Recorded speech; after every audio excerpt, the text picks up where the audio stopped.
দেখুন বন্ধুরা, রাজা আজকে কীরকম খেলছে। ও দাঁড়িয়ে দাঁড়িয়ে আবার মাঝে মাঝে একটু শব্দ হলে ও দেখে। ও রাস্তার দিকে যেয়ে আছে, কে আসছে না আসছে, আবার বেরিয়ে যাচ্ছে, গ্রিল থেকে বেরিয়ে যাচ্ছে। দেখুন, গ্রিল থেকে বেরিয়ে আমার বাড়ির সামনেই চলে এসছে। কিছু একটা দেখতে পেয়েছে, কিন্তু কি দেখতে পেয়েছে সেটা আমরা বলতে পারছি না। ও দেখুন না কীরকম ছলি পেতে বসে আছে, কীরকম ছলি পেতে বসে আছে। কিছু একটা দেখতে পেয়ে গেছে। এখনও খাবার নেশা নেই, তবে খাবে, একটু পরেই ও খাবে। ও আমার বাগানের কাছে ছলি পেতে বসে আছে, কিছু একটা দেখছে। গাড়িগুলো যাচ্ছে, তার আওয়াজ শুনছে। দেখুন বন্ধুরা, রাজা এসো, খাবে এসো, রাজা এসো। কিছু একটা দেখতে পেয়েছে, ওই জন্য ও বাগানের দিকে চেয়ে বসে আছে।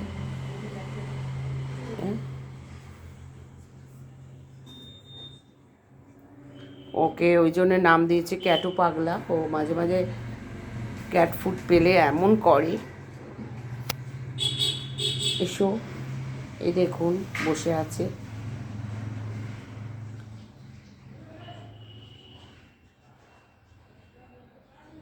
যে অনেক দিনের বাদে একটু ভালো রোদ্দুর বেরিয়েছে, ও রোদ্দুরে ও চলি পেতেই আছে। কিছু একটা পাখি বা কিছু দেখেছে, যার জন্য সেটা জন্য আমি ওকে অনেকবারই করেছি।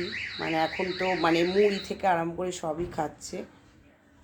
আর ওর ঘাড়ে মানে একটু লোমটা উঠে গেছে, কেননা আমরা ধরে ধরে ওকে সেলাইন দিয়েছি, তো ওই সেলাইনটার এতে লোমটা অনেকটা উঠে গেছে। যাই হোক, ও এখন জঙ্গলের মধ্যেই খেলছে।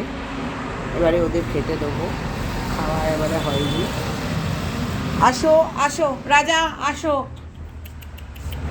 আসো রাজা, আসো। দেখুন, ও জঙ্গলের মধ্যে চলে গেল,